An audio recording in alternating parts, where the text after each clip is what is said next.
सारे संसार में केवल भावनाओं का खेल है। क्या है? भावनाओं का खेल है। भाव आत्मा में होते हैं, सूक्ष्म है। विचार पुद्गल हैं, मन में होते हैं।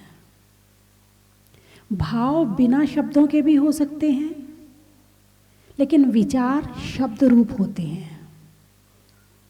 बहुत गहरी चीज़ है, सूक्ष्म है। पकड़ने का प्रयास करना, अपना एंटीना सेट करें। जो मैं भेज रही हूँ वो पकड़ में अच्छी तरह से आना चाहिए। भाव सूक्ष्म है, बिना शब्द के भी हो सकते हैं, और भाषा स्थूल है, पुद्गल की है, मन के पकड़ में आती है। बंधुओं, जैसे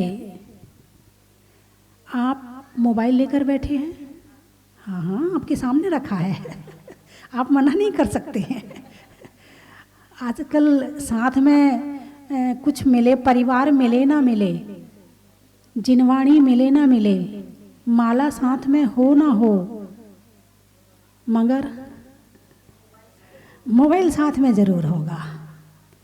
अब आपने यहाँ से किसी को नंबर मिलाया और वहाँ घंटी बजी, तो यहाँ से लेके वहाँ तक के बीच में कोई तो कनेक्शन है। तुम्हारी आंखों से नहीं दिख रहा है, मगर कोई तो चीज़ यहाँ से निकली है और वहाँ तक पहुँची है, जिसने वहाँ जाके घंटी बजाई है। बोलिए, है कि नहीं ये बात? यदि कोई एक चश्मा बन जाए, एक आध ऐसा चमत्कारी जादुई चश्मा, जिसमें ये जो यहाँ से किरणें निकली और वहाँ जाके घंटी बज रही है, यदि वो दिखने लगे तो आप पागल हो जाओगे। क्योंकि ये जो आकाश दिख रहा है ना, खाली आकाश, जो खाली स्थान दिख रहा है, ये पूरा ठसाठस भरा हुआ है। 1 इंच जगह भी, एक सुई की नोक के बराबर जगह भी खाली नहीं है। जहां आपके नेटवर्क नहीं आते हैं ना, समझना वो जगह खाली है। तो कहने का मतलब ये है कि पुद्गल सूक्ष्म भी होता है और पुद्गल स्थूल भी होता है। वो तुम्हारा सूक्ष्म पुद्गल मोबाइल की मशीन से पकड़ में आ रहा है। किससे पकड़ में आ रहा? अब आपने यहाँ से बात करी और आवाज़ कहाँ पहुँच गई? अमेरिका में। बात आप यहाँ कर रहे हैं। यदि यहाँ से जरा सा दूर किसी को बुलाना हो तो आपकी आवाज़ नहीं जा सकती है, लेकिन यहाँ की आवाज़ आपकी अमेरिका पहुँच रही है, तो कोई तो पुद्गल है, सूक्ष्म पुद्गल, जिसकी गति यहाँ से वहाँ तक है और तुम्हारी आवाज़ यहाँ से वहाँ तक जा रही है। इस चीज़ को वैज्ञानिक ने पकड़ लिया है। वैज्ञानिक जो जो पुद्गल हैं उनको पकड़ रहे हैं, मगर जो जो आत्मा के भाव हैं वैज्ञानिक उसे नहीं पकड़ सकता।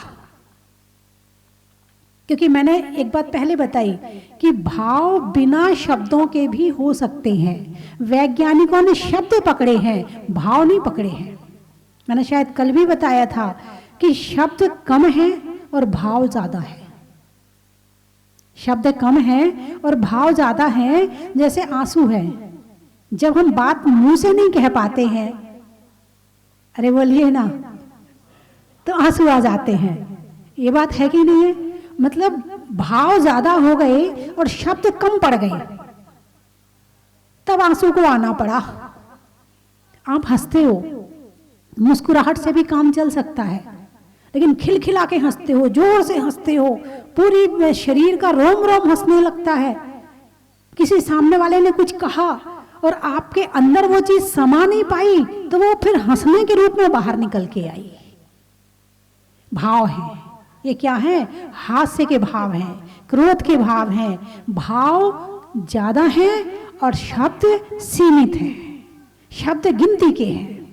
तो इसीलिए भावों को, शब्दों को बांधा जा सकता है, मगर भावों को नहीं बांधा जा सकता है। बात चल रही है 16 कारण भावनाओं की। कौन सी भावनाओं की? 16 कारण भावनाओं की बात चल रही है। तो वो 16 कारण जो भावना है वो तीर्थंकर प्रकृति का बंद कराती है। और ऐसा नहीं कि वो भावना आप नहीं भाते, नहीं, आप भाते हैं। आपको कभी कभी ये तो याद आता है कि आत्मा अलग है, शरीर अलग है? जब प्रवचन सुनते तब तो याद आ ही जाता होगा, बाकी समय आए और ना आए। नहीं नहीं माता जी सही कह रही, नहीं नहीं महाराज जी सही कह रहे, आत्मा अलग है और शरीर अलग है। देखो वो चला गया, वो चला गया, वो शांत हो गया। उनके घर में कभी खबर ऐसी तो आती है कि वो शांत हो गई। शांत हो गए का क्या मतलब है? अर्थ निकालो, आप ही निकालो शांत हो गए का अर्थ।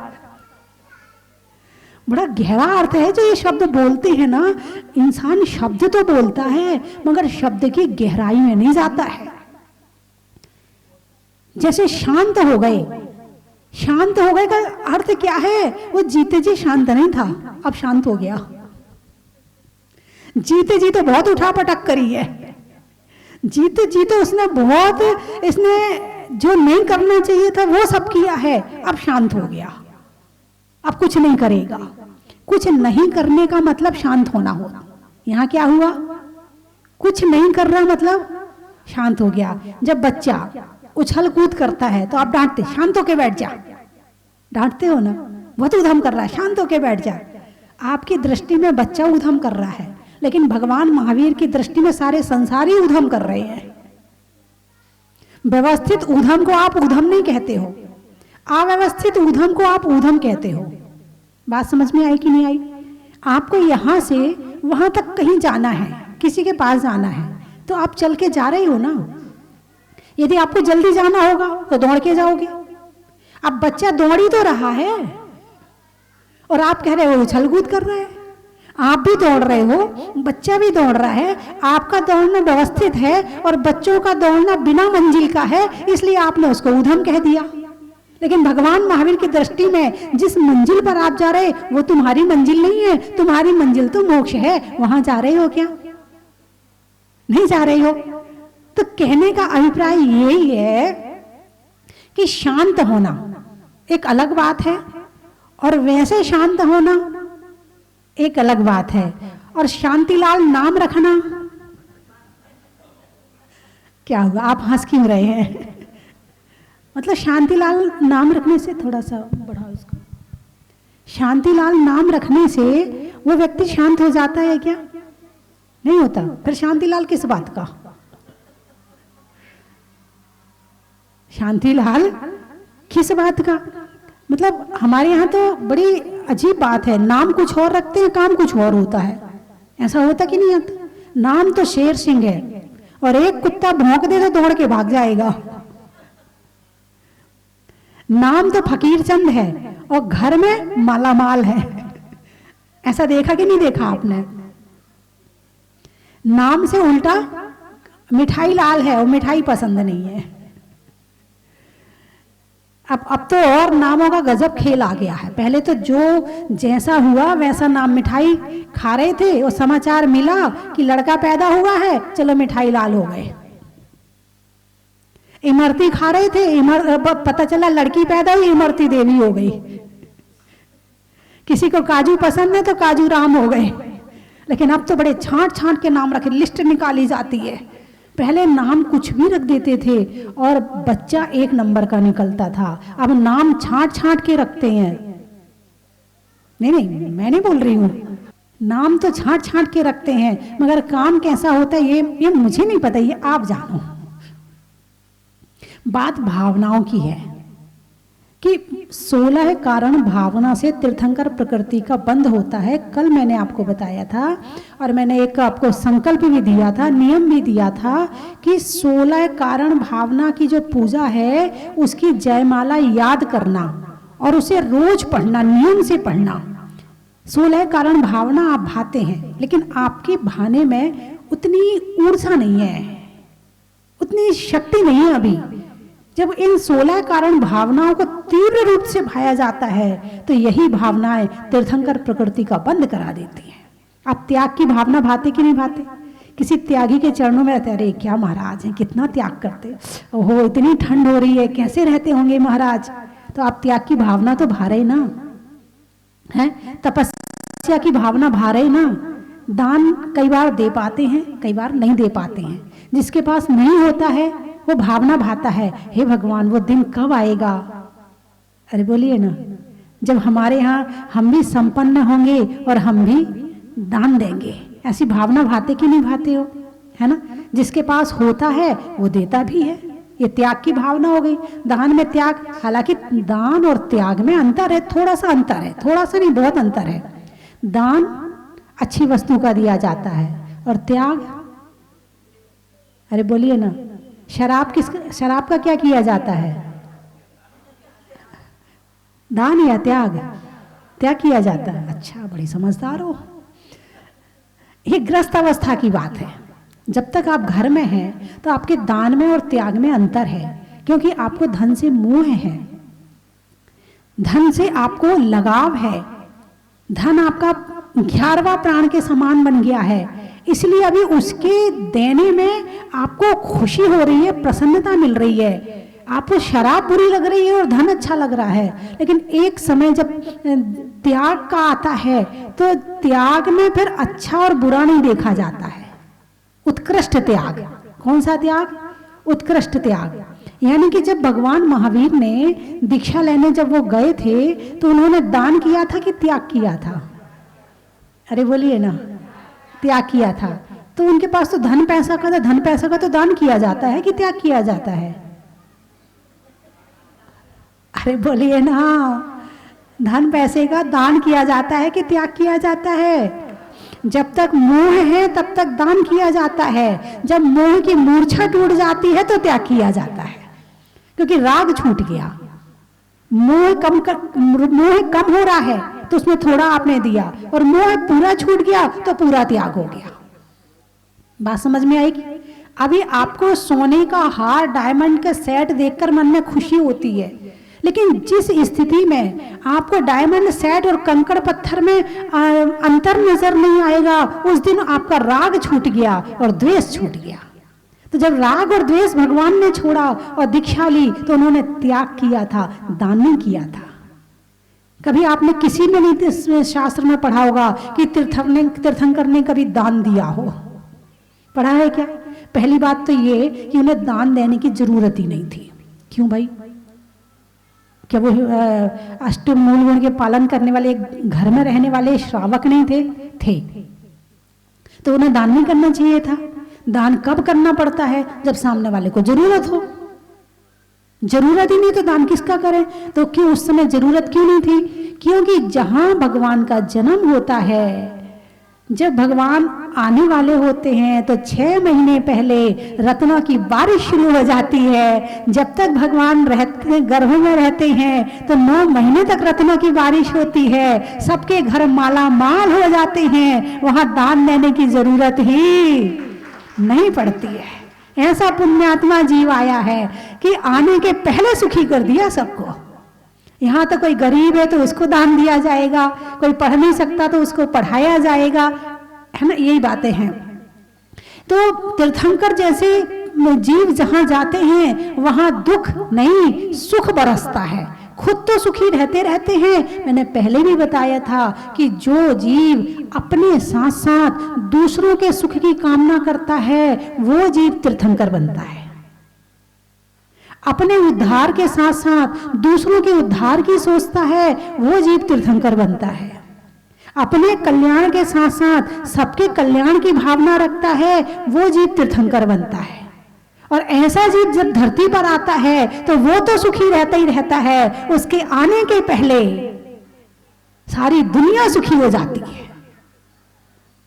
स्वर्ग में जाता है, स्वर्ग के देवता सुखी तो रहते ही हैं लेकिन मानसिक सुखी भी हो जाते हैं। यानी कि अक्सर क्या होता है कि जब कोई आपके घर में प्रोग्राम हो रहा हो तो आप क्या करते हो? एक एक घर में जाके कार्ड बांटते हो। एक एक, अरे वो भूलना मत, उसको जरूर देना, अरे उसको मत भूलना, उसको जरूर देना। एक एक घर में जाके कार्ड बांटते हो, ठीक है।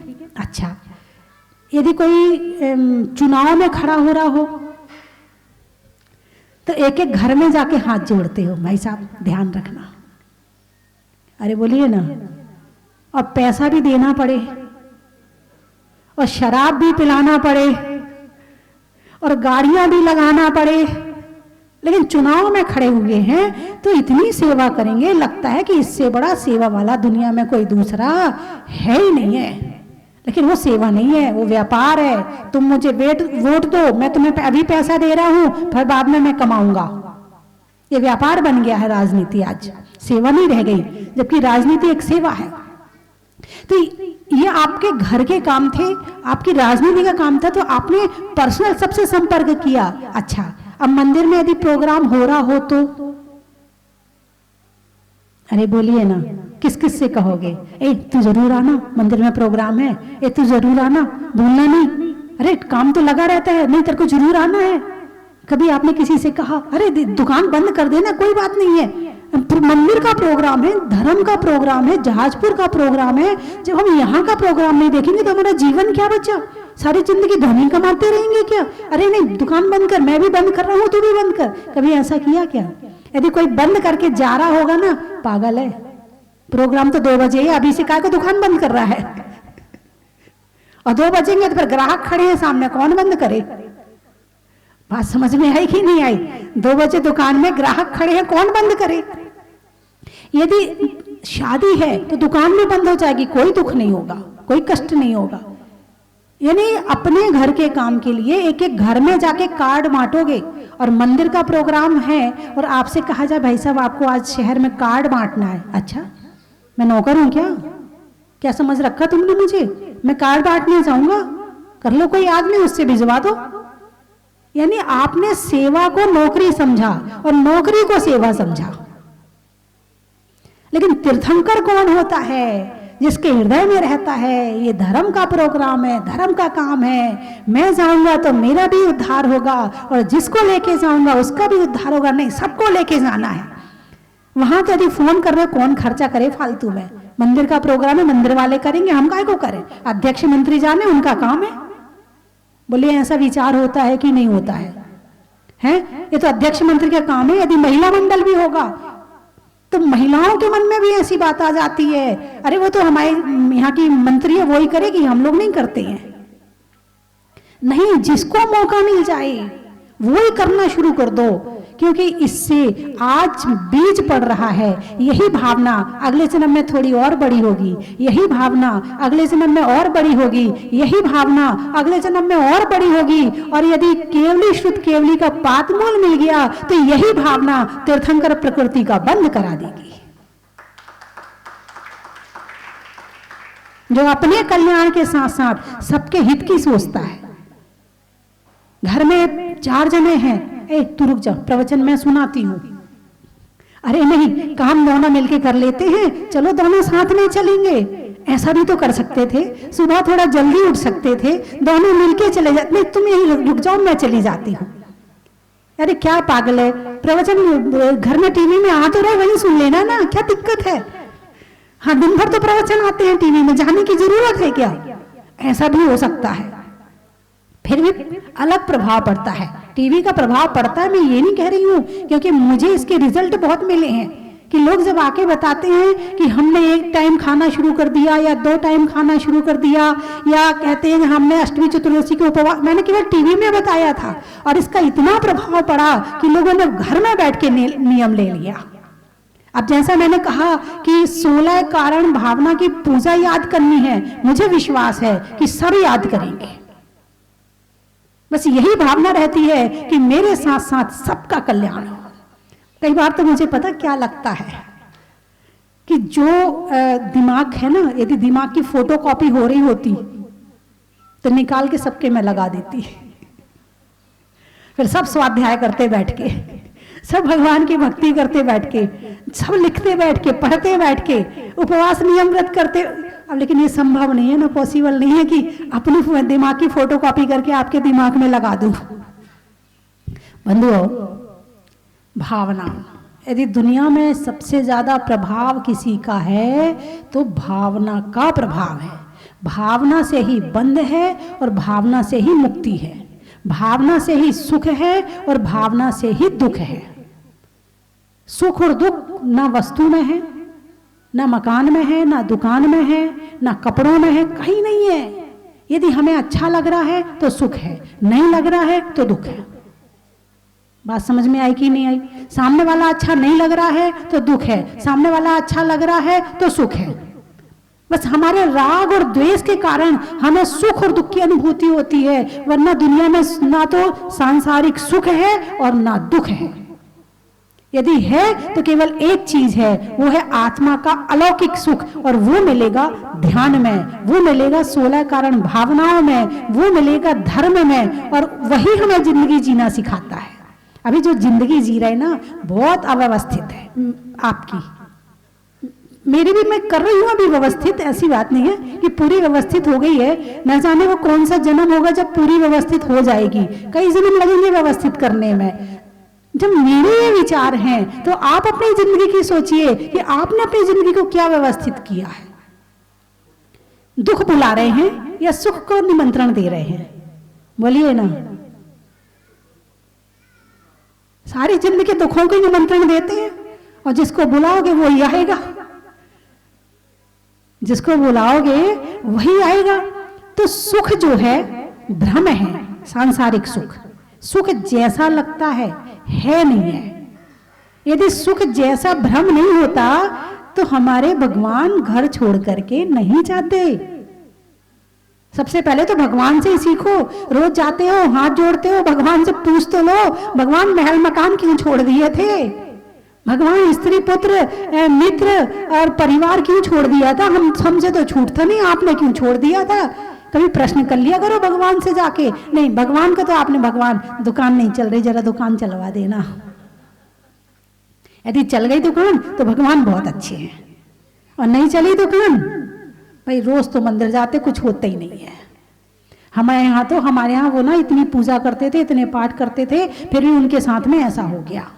मतलब भगवान को तुमने क्या बना लिया? भगवान एक प्रेरणा है, भगवान एक आदर्श है। भगवान के दर्शन उनसे आदर्श प्राप्ति के लिए किए जाते हैं, उनसे कुछ सीखने के लिए किया जाता है। भगवान काम करने के लिए नहीं कि तुम्हारी दुकान चला दे, तुम्हारे बच्चों की शादी करते। हाँ, ये बात अलग है कि जब भगवान की सच्ची भक्ति करते हैं तो उस भक्ति से पाप जाता है और पुण्य आता है, और जो काम नहीं भी होना है वो काम हो जाते हैं। और जब आप किसी भगवान की भक्ति करते हैं और वहां यदि देवी देवता उपस्थित हो और वो आपकी बात सुन लें, और वो देवी देवता भक्त को, अरे ये तो भगवान का बड़ा भक्त है, ये दुखी नहीं होना चाहिए, और आपका पुण्य का उदय है, तो हो सकता है वो देवी देवता आपके काम बना दे, ऐसा संभव है। लेकिन भगवान तो अपनी आत्मा के ध्यान में लीन है, उन्हें किसी से कोई मतलब नहीं है। तो अपने साथ साथ औरों के कल्याण की भावना भी रखना चाहिए। ये आज बीज डालेंगे हम, इसका कभी पेड़ लगेगा, और तीर्थंकर प्रकृति का फल फिर कभी और खाने मिलेगा, जिसमें भगवान बनना भी हो गया, और भगवान बनने के साथ साथ भगवान बनाना भी हो गया। भगवान बनना केवल अपना अकेले काम है, और भगवान बनने के साथ साथ बनाने का सौभाग्य मिलना तीर्थंकरों को मिलता है, हर कोई को नहीं मिलता है। इसलिए अपने साथ साथ मंदिर जाओ तो अड़ोसन पड़ोसन से पूछ के जाओ, चल रही क्या? हो सकता है वो तुम्हारी मित्र हो, चल काम बाद में करूंगी, चल तेरे साथ चलती हूँ। कभी प्रवचन से उठ के जाना पड़े ना तो अकेले जाना चुपचाप, लेकिन क्या करते हैं, चल रही क्या? मैं तो जा रही हूं। अकेले खड़े होने की हिम्मत नहीं ना, इसलिए दो चार को इकट्ठी कर रही है। ऐसा करते नहीं करते हैं? प्रवचन से जाओ, अरे मैं तो जा ही रही हूं, मेरा तो जरूरी काम आ गया है, कम से कम ये तो सुन ले। मैं नहीं पूछती किसी से, अकेले उठ के फटाफट निकल जाओ, कोई देख भी ना पाए। सम्यक दृष्टि और मिथ्या दृष्टि की पहचान है ये बंधुओं। और 8 अंगों में सम्यक दर्शन के एक प्रभावना अंग है, और 16 कारण भावना में एक प्रभावना भावना है। प्रभावना, भावना से प्रभावना, जो भावना अंदर भरती है, शक्ति आती है, तो ऐसा लगता है भगवान क्या कर दूं, किसके लिए कर दूं, कितना कर दूं। मन तो ऐसा लगता है कि सब दे दूं, लेकिन अब जीने के लिए मुझे भी तो चाहिए ना, इसलिए नहीं दे पा रहा हूं। ऐसी भावना वाले लोग आज भी हैं, ऐसा नहीं कह सकते कि नहीं है। ये जो इतना बड़ा विशाल मंदिर बना है, ये किस बात का प्रतीक है कि ऐसी भावना वाले आज हैं। इतना बड़ा क्षेत्र बन गया पूरा 5 साल के अंदर, इसका मतलब ऐसी भावना वाले लोग हैं। यहाँ किसी से मांगा नहीं, किसी से कहा नहीं, और आप देखो कैसी भावना वाले लोग आए। यानी अतिशयकारी तीर्थंकर को देखकर लोगों की भावनाएं जागृत हो गई और ऐसी जागृत हुई कि 5 साल में तीर्थ बनके तैयार हो गया। जब यहाँ भक्त बैठते थे और सर्दी में यहाँ पर सर्दी लगती थी लोगों को, तो मुझे बड़ा कष्ट होता था, भगवान का मंदिर जल्दी से बने ताकि भक्तों को कष्ट ना हो। जब यहाँ लोग बैठते थे, ज्यादा गर्मी लगती थी, लू चलती थी, तब भी मुझे महसूस होता था नहीं नहीं, भगवान की भक्ति करते समय और ध्यान मौसम पर चला जाए, ऐसा नहीं होना चाहिए। लेकिन भगवान ने इतना कृपा करी कि तीर्थ इतनी जल्दी बनकर तैयार हो गया और यहाँ पर पैसे से ज्यादा लोगों के भाव लगे हैं। बात समझ में आई कि नहीं आई? मैंने जो योजना चलाई थी 100 रुपए हर शनिवार को निकालना, लोगों ने करोड़ों इकट्ठे करके दिए उससे और मंदिर बनके तैयार हो गया। और ऐसा नहीं कि 100 वाले थे, यहाँ करोड़ वाले भी थे जिन्होंने करोड़ भी लगाए हैं। जिनके पास था, उन्होंने, जिनके पास जितनी सामर्थ्य थी लगा दिया सबने। और आज जब लोग प्रवेश करते हैं यहाँ अंदर मंदिर में, तो बस ऐसा लगता कि स्वर्ग में आ गए। मतलब मुझे लगता कि 1000 व्यक्ति तो बोल के गए हैं मेरे से, 1000 कम से कम 1000, ज्यादा हो गए हो तो पता नहीं, 1000 व्यक्ति तो बोल के गए, बोले माता जी स्वर्ग तो देखा नहीं है, मगर इस स्वर्ग को बना के आपने स्वर्ग के दर्शन करा दिए। कल शाम भगवान स्वरूप जी आए थे, चांदखेड़ी वाले, बोले माता जी वो तो 2 बार 3 बार, वो तो बंदी ना हो, उनके मन में मतलब इतने भाव भर गए थे कि बार बार एक ही बात निकल रही थी, माता जी बस स्वर्ग खड़ा कर दिया आपने तो स्वर्ग बना दिया। तो कहने का अभिप्राय मेरा ये है कि भाव ज्यादा जरूरी है। इस मंदिर में भगवान के भक्तों के भाव भरे हुए हैं, इसलिए पहुंचते ही अनुभूति स्वर्ग की होती है। बंधुओं, पंच कल्याणक को 1 वर्ष होने जा रहा है। बीच में भक्तों को आना थोड़ा कम हो गया, क्योंकि अरे बोलिए ना, कोरोना ने रोना दिया, रुला दिया है। घर में ही बैठकर सब बड़े भावना बना रहे थे, इतनी भावना बना रहे थे कि आज ये सारे भक्त यहाँ पर उपस्थित हो गए हैं। अभी गया नहीं है कोरोना, अभी कम की मात्रा लग रही है, लेकिन लोगों ने जहाजपुर आना शुरू कर दिया है। और अभी हमारे भाई कह रहे थे, बोले 2-3 साल पहले मैंने अभिषेक किया था, तब से दोबारा जब मैं माला फेरता था भगवान की, जब चालीसा पढ़ता था, तब लगता था मुझे कि मैं कब दोबारा जाके शांति धारा करूंगा, कब दोबारा जाके अभिषेक करूंगा। आज सौभाग्य आया, आज मैंने भगवान की फिर से शांति धारा की है। और अब 7 फरवरी 2020 का अतिशयकारी दिन, जब भगवान इधर से यहाँ निष्ठापन होकर के और जहाज मंदिर की मूल वेदी में विराजमान हुए थे। 1 वर्ष होने जा रहा है, तो अब कुछ होना चाहिए नहीं होना चाहिए? वर्षगांठ होनी चाहिए नहीं होनी चाहिए? होनी चाहिए। अच्छा, तो फिर आप लोग थोड़ी आओगे, आएंगे? चलो अच्छी बात है, फिर तो प्रोग्राम रख लूं। अरे बोलिए ना, अरे हाँ तो बोल दो। अच्छा, आप इतने अंदर चले गए कि आपकी आवाज भी बंद हो गई, प्रवचन सुनते सुनते इतने भावों में खो गए आप। अच्छा चलो कोई बात नहीं, आप तो ऐसे कर देना, मैं समझ जाऊंगी, गर्दन हिला देना, है ना। तो 6 और 7 तारीख का प्रोग्राम रखा है। 6 तारीख को शनिवार और 7 तारीख को रविवार। आप देखिए छुट्टी वाले दिन मिल गए। 6 तारीख को शनिवार और 7 तारीख को रविवार, ये दोनों दिन प्रोग्राम रखे हैं। क्योंकि जो यहाँ पर केवल ज्ञान वाटिका बनी थी, उस केवल ज्ञान वाटिका में अभी उसकी चरण की प्रतिष्ठा नहीं हो पाई थी। पंच कल्याणक के कार्यक्रम में इतने व्यस्त हो गए कि चरण को भूल ही गए। और उस समय वहाँ का काम भी अधूरा था, अच्छी तरह से हुआ भी नहीं था। अब 1 साल में थोड़ा सा काम भी हो गया वहाँ का। और अब वहाँ की चरण प्रतिष्ठा, जो 24 तीर्थंकर के चरण हैं, उनकी प्रतिष्ठा अब 6 तारीख को सुबह 9:30 बजे से होगी। सुबह 7 बजे से पहले 8 साढ़े 8 बजे तक मुनि सूरतनाथ भगवान का मस्तकाभिषेक, फिर 9:30 बजे से चरण की प्रतिष्ठा होगी और दोपहर में 2 बजे मुनि सुव्रत विधान किया जाएगा। फिर 7 और शाम को, अब भक्त आएंगे तो शाम को भी तो प्रोग्राम होना चाहिए, तो कुछ ना कुछ प्रोग्राम अभी फाइनल नहीं किया है, अभी चल रहा है कि क्या करें, कुछ बढ़िया होना चाहिए, अभी ये विचार चल रहा है। तो फिर प्रोग्राम होगा और फिर 7 तारीख की सुबह 7 बजे भगवान का मस्तकाभिषेक 1008 कलशों से होगा। अब उस वर्षगांठ पर कौन अभिषेक करेगा, कौन शांति धारा करे भगवान की, मुझे नहीं पता है। किसके सौभाग्य में है कि उस दिन करेगा, क्योंकि उस दिन भगवान वहां विराजमान हुए थे। उस दिन का दृश्य तो शायद इस जीवन में तो मैं भूल नहीं पाऊंगी, जो मैंने देखा है।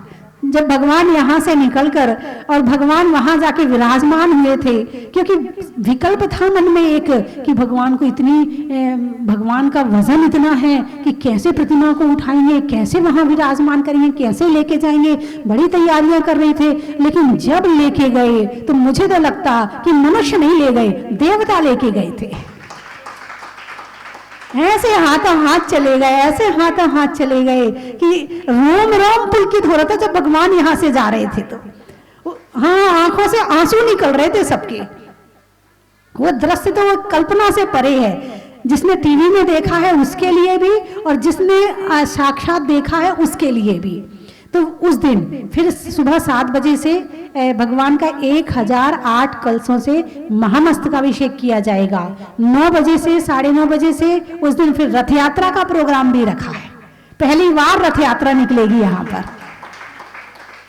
या तो रथ तब चला था जब यहाँ पर गजरथ हुआ था पिछले वर्ष 7 तारीख को, और या फिर यहाँ पर अब पहली बार रथ यात्रा होगी। और रथ भी बन के आ गया है। गोहाना से एक परिवार है जिन्होंने रथ खुद अपने हाथ से बना करके दान दिया है। ऐसी रथ यात्रा भी होगी। और फिर उसके बाद में 12 बजे से फिर उसके बाद मंची प्रोग्राम होंगे 2 घंटे, 10 से 12 बजे तक मंची प्रोग्राम होंगे। और जो भी होंगे वो तो सामान्यतः आपको पता ही है क्या होता है मंची प्रोग्रामों में। और उसके बाद फिर 12:30-1 बजे से मानस स्तंभ, 1 वर्ष हो गए ना भगवान के विराजमान, अब उनका भी तो अभिषेक होना चाहिए। तो फिर मानस स्तंभ का अभिषेक का प्रोग्राम रखा है और इसमें सबको मौका दिया जाएगा। मानस स्तंभ के अभिषेक में भी सबको मौका दिया जाएगा। तो इस तरह से ये प्रोग्राम रखा हुआ है। अब मेरे ख्याल से आप इस प्रोग्राम को, जैसा मैंने बताया, कितने लोगों को बताओगे? पहले तो ये बताओ, प्रभावना करनी है ना। अभी मैंने भावना की प्रभावना बताई थी ना कि भावना की क्या कीमत है। यदि कहीं जहाजपुर में प्रोग्राम हो रहा है तो कितने लोगों से कम 5 लोगों को तो बताना ही बताना है। बता सकते हो? कौन कौन बताएगा? हाथ उठाओ और आने की प्रेरणा भी कर देना। मैं तो नहीं जा पा रहा, तू तो जा, या तो ये कहना मैं भी चल रहा हूं, तू भी चल। दोनों बातों में से जो भी आपके संभव हो वो जरूर करना। और जितने लोग टीवी में देख रहे हैं वो भी इसको जरूर कहना। तो इस तरह से तीर्थंकर प्रकृति का बंद करने वाला कौन होता है? जो धर्म की प्रभावना करता है, जो दूसरों के उद्धार की भावना करता है, जो सबको सुखी करने की भावना करता है, जो सारे संसार को दुख दूर करने की भावना करता है। ऐसा जीव तीर्थंकर प्रकृति का बंद करके तीर्थंकर बनता है। बताइए, आप बनना चाहते हो कि नहीं? बनना चाहते हो तो क्या करना पड़ेगा? भावना भानी पड़ेगी। कौन सी भावना? 16 कारण भावना। 16 कारण पूजा की जयमाला याद कर लेना। कर सकते हो? नहीं कर सकते हो? 16 लाइनें याद हो सकती कि नहीं? हो जाएंगी? किस किस को हो जाएंगी? हाथ उठाओ। जिनवाणी सबके घर में होगी। अच्छे से हाथ उठाओ, मैं देखते हूँ कुछ कितने लोग छुप रहे हैं। अरे वाह, यहाँ सफेद बाल वालों को तो याद हो जाएगी, ऐसी कोई बात नहीं है। हाँ, और जो भाएगा वो पाएगा। और रोज सुबह सो के उठ के आपको एक काम करना है, 16 9 बार नमोकार मंत्र तो आप पढ़ते ही होंगे। कौन कौन पढ़ता है, हाथ उठाओ। अरे वाह, इतने सारे लोग पढ़ते हैं, आनंद आ गया। जो नहीं पढ़ता वो पढ़ने लगना, ठीक है। 9 बार नमोकार मंत्र पढ़े। नमोकार मंत्र पढ़ने के बाद ये 16 कारण की भावना है ना, दर्श विशुद्ध धरे जो कोई ताको आवागमन न होई, इसको पढ़ करके और फिर आप अपने बिस्तर से नीचे उतरना।